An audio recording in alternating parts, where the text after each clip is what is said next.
Yo, what up? Kamikaze Soundwaves, and for this video, I am doing a video response to my brother from another mother, the Retro Bro. So, he put out a video saying the iterative consoles potentially could be a good thing. Now, I'm not going to say that they couldn't be, but I will say my response to that is the way that the gaming companies have been to us more recently than none with DLC, cutting big huge parts out of games. They've not put a lot of trust in us as consumers. To me, it's more scary than none. So let's jump right into it. His video starts off with, he tells a story about little Johnny getting his new Xbox. His parents won't allow him to get an Xbox, and fair enough. I mean, I understand the points that he's making with that you eventually get that console that you can finally get, and now it's backwards compatible. I think the biggest fear that I have among a lot of other people is with iterative consoles is I've always felt that this is kind of a testing ground. And what I mean by that is this is the first time it's ever happened. This is the first time we've ever got iterative consoles that were better than the previous choices. Back then, iterative consoles were cheaper for the consumer, cheaper for the company. It was a win-win for everybody. You finally got the console you want that wasn't breaking the bank. The company found technology progresses so quickly. You got a new console that essentially does exactly what the other one does at a more cost-efficient rate. The company can make it, etc., what have you. Now, the problem that I see is the same story. You have that same story with little Johnny, and let's say that little Johnny finally does get that Xbox 2. That's the Xbox 2 Plus. Let's go ahead and call it that. Let's just go ahead and call it an Xbox. Yeah, we'll go ahead and let's stick with the Xbox 2 Plus because that brings a little more stronger suit to what I'm saying. Now, right now, they haven't done something like this, but this is, I feel, what's going to happen. I feel this is the way the gaming companies are going to go. Now, the Xbox 2 Plus does come out. Little Johnny got his Xbox 2.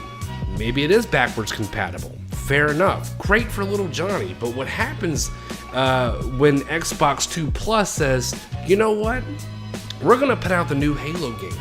It's going to be a marvel. It's going to be way better than the other Halo games. It's going to be better than anything else. But in order for you to actually play this game, your Xbox 2 is not going to cut it. It's not a brand new console. It is a step up. It's a slight redesign, which is more powerful, which can do more things. So with that being said, you can only play this new Halo game on the Xbox 2 Plus. Now, is that something that they will do? I'm not going to put it past them. I would never put something like this past them. That's why I feel these iterative consoles are a scary and slippery slope. Now, this is the first generation they've ever done anything like that. So what I'm terrified of is buying a console for $500. Of course, the price of it's going to drop down dramatically year after year after year and what have you. But what I'm scared of, 2 years later, these iterative consoles will come out and they're gonna have this game that's exclusive to it. Yeah, it can be backwards compatible for the other ones, but if you wanna play this one, which is a big title, that one, you're gonna have to buy that iterative console for. Now, like I said, this is all hypothetical. These are just things that scares me about iterative consoles. Now, the gaming companies, etc., what have you, they have shown nothing but lack of remorse when it comes to their customers. They have shown that when it boils down to it, they do try to listen to their customers, but at the end of the day, what really drives them is money. So if that is the case, and would they really not be above doing something like that? I really don't think so. So iterative consoles, they can be great. And if that appeals to you, it appeals to you. My whole thing is I'm very old school. When I buy a console, I let that console sit for about 5 years. Most of the time, I don't bite right into a new console coming out, even if it is the new generation of that console, 10th gen, going to 11, 12, whatever in the future. I won't bite in right away, because I'm a broke bitch. But I have to, honestly, I will do my research and stuff like that, etc., to make sure that I'm buying the right console for me. And I'll put that in a perspective as I was a Microsoft fanboy for a long time. I ended up getting a PS4 before I got an Xbox One. Everything about that console just suited me, so I took the time in order to buy it. and to make sure that it was the right thing that I wanted to incorporate in my life, because I don't really go out and spend $500 on the next console. And I'm also the type of person, I want to go ahead and reference this, I'm also the type of person who will not, I refuse not trade in any of my gear, games, controllers, etc. I used to be that person, but I don't do it anymore. I've gotten to the point, I'm not a collector of any sorts, but I've adapted to the ways of, if I bought it, I purchased it, good, bad, or ugly, it's added to my collection. It's part of me now. I will say, those are some good points. I can see that the Internet of Consoles could be a good thing, but the only thing that scares me, and this is like all hypothetical, like I'm saying, it's a very slippery slope, but we could see ourselves finding ourselves in those situations in the future, especially how game companies and these all these developers, etc., what have you, the way that they treat us nowadays, I wouldn't see it being far-fetched from it being something like that. Now, another great point that the Retro Bro brings up is things about, us being tech junkies as gamers, and that's absolutely correct. And he put it in the same realm as buying a new cell phone every 2 years. Yeah, and I absolutely 100% agree with it. I'm very guilty of that. I will upgrade my cell phone just about every 2 years. Now, I do not do that with my game consoles. Now, I haven't done that because this is our first generation of having iterative consoles that are more powerful. So this is the first time it's ever happened for me to say that I won't bite into it, and I don't want to fuel that fire. I've always felt that these iterative consoles this go around, I feel they're just a testing ground. They're the hamster. They are really trying to see who's going to buy that. Is there really a market for it? And there clearly is. And just like the Retro Bro says, Xbox One X sales, yeah, absolutely. But what bothers me about people buying Xbox One X's is, and this is another great point that Retro Bro brings up, is about the PC gaming. Now, I have only adapted PC gaming into my life in the last 3 years, so I'm not, completely fluid on telling you everything about PC gaming and what have you. But I have done my research to a degree because, I've kind of adapted that lifestyle into my gaming life. But what I'm getting to is, if graphics mean that much to you to keep upgrading and what have you, to buy an Xbox One X for $500, you're getting that Xbox One X. It's great, it's amazing. But if you just wanted to spend a little bit more, you could get a PC that does that and everything else. So that is an argument that I will say, that if graphics are a big thing to you, processing power is a big thing to you, why not invest in a PC? And especially with PC having so many titles, so many games, anything that Microsoft puts out is on a PC because Microsoft owns it. Now, the only thing I will say the exclusion is for PS4. If graphics mean that much to you in all these things, you could just buy a PC. And you could upgrade your PC along the years. You still have all of these things here. You could just put another graphics card in. And I guess you could say that's the same argument, but I think a graphics card doesn't really exceed more than $200 or $250 for like one of the most banging, fucking amazing graphic cards. Now, I could be completely wrong on that. I haven't done the appropriate legwork and research to know the official answer for that. But I haven't seen graphic cards that I'm aware of that don't really exceed more than $200. And to be fair and to be honest with you, most graphic cards, even around $200, are capable of amazing things.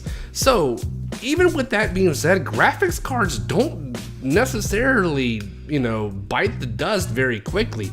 I have a PC that's going on 10 years old, and it still plays most Steam games, and they look better than my Xbox 360 games. Like I said, it is a 10-year-old PC, so fair enough. But those games still run great, they look great, and they look better than the Xbox 360. I bought that PC around the height area of the Xbox 360. So my whole point is, a PC does really kind of have the long haul, especially a lot of PCs. Like, I have an Alienware. Alienware has done something really great with their things. I wouldn't invest into it. I could see the appeal of it maybe in the future, but not right now.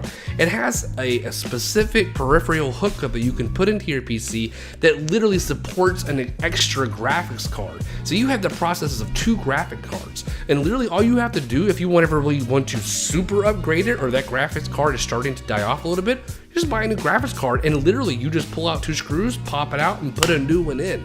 So really, in my understanding, if you really are a graphics whore and those kind of tech things mean a lot to you, kind of PC is the way to go. I've really adopted it into my life and I really appreciate it.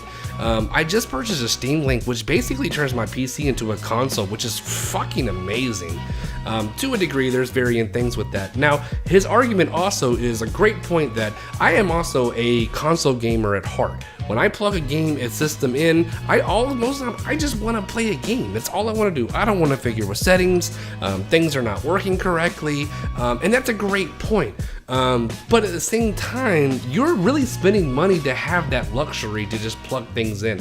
Sometimes the tinkering around of settings and what have you can be a bit of a fucking bummer, and it really will deter you from playing games. When a lot of people like me, and I would assume the Retro Bro as well, and probably a lot of other gamers, fuck tinkering around with settings, man. I just want to play a game. I don't want to do this, that, and the third. But I will say that the Xbox One X, Xbox One S, PS4 Pro, they definitely have a market, but you're definitely paying that premium to have that luxury to have plug and play. Like I said, PC, it's not all that complicated. You do run into slight things here and there, don't get me wrong, but I will say if graphics are such a high standing thing for you, a PC is the way to go. You can buy a PC, and I've seen this, for $500 that does exactly what the Xbox One X does. If not more so. You still get Windows, you still get all the other things you would get with a PC, plus the processing power of Xbox One X does. That can be done. So iterative consoles, look, if it's your cup of tea, drink up. It's just not mine. My whole thing is that I've always felt that I will buy that new generation of console, but when it comes to a new update, a new little bit better thing, I feel that it's a very scary, slippery slope that I don't want to see us and the community of gamers slide down in. There's definitely going to be people who buy it, but the thing is, I feel like the more people who buy it, the more people they know who will buy it, that's when they're going to start to jump in and put their dirty little fingers in and start to mess with things and start to have us as consumers have to buy extra games or new consoles to support their mainstream games. Once again, very hypothetical, but I would not put it past the game company to do something like that. I won't partake in it for those simple reasons. Now, I will say if iterative consoles keep their pace, same thing that they're doing right now, which is putting out their new fancy whatever, but keeping it kosher and letting everybody be able to enjoy those games at a higher scale, depending on how you want to pay to play them, fine, so be it. I have nothing against that. The only thing, the reason, like I said, I won't invest in it is because I don't want to be burned, because I feel like I'm just kind of paying for that apocalypse. Now, I will say iterative consoles are not for me. I'm very happy with what I have. I have a PS4, regular, Xbox One, the original, and like I said, this is the first generation they've ever done it, and I don't really feel the need to pay more to have what I have already. I'm very happy with what I have.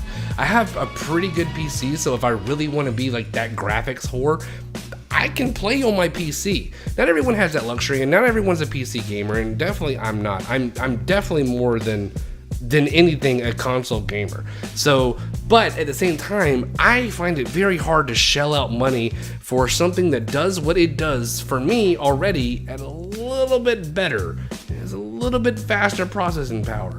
It looks a little bit better, That doesn't really appeal to me, and maybe it does appeal to a lot of people, and like Retro Bro says, clearly there's that market for it, but it doesn't really appeal to me. I'm completely content with the original consoles that I have, and if this does continue to be a trend, I'm all for it, as long as they keep the same tone of how it has started. They don't fucking try to burn us. Now, if they do start doing that, I am gonna say, I told you so, because I've been speaking this for years. So all I'm saying is, I feel that it's a slippery slope. It doesn't appeal to me because it's just hard for me to shell out money for something that I already have that does something a little bit better. Like I said, I am kind of guilty with the cell phone thing, but when it comes to a cell phone, it's kind of hard for me to not pass it up, because most of the time I get a really great deal on it. I have, like I said, I have two, I have not two, but I have, we got this, my son got one for the price of one of these. So technically we got 2 phones, because cell phone companies give out these great deals like that to keep your contract going, because we kind of threatened to leave. So we got a great deal on something like that. I don't think you're gonna really threaten Xbox with saying, hey, you give me a new Xbox One X and maybe I'll give you back your Xbox One, and maybe you can throw in a free game in there. They're not hearing that shit. Phone companies do take your old cell phones back as credit and put that towards your purchase of your new phones. You're not getting that type of shit with the console. Now you can say you can trade it into GameStop, etc., for, you know, extra cash, or put that things like there. Now that is a great point, but at the same time, you still are paying quite a bit out of pocket for that. At least $300, if not more. They're definitely not going to pay you back for your old console close to what the new one is. The Xbox One X is $500. I don't think you would take in an Xbox One for more than $150, because there's no way they're going to be able to resell that. Could be completely mistaken on that. So anyway, these are my thoughts on iterative consoles. Retro Bro, this is a response to your video, and everyone, this is just my thoughts on it, man. It just isn't for me, and you know, what's right for some is not right for one, and vice versa. What's right for one isn't right for some. But these are my take on it, guys. I really do hope you guys appreciate the video. Retro Bro, thanks for the video, and you guys have a good one. Much obliged, and I'll see you in the next one. Later.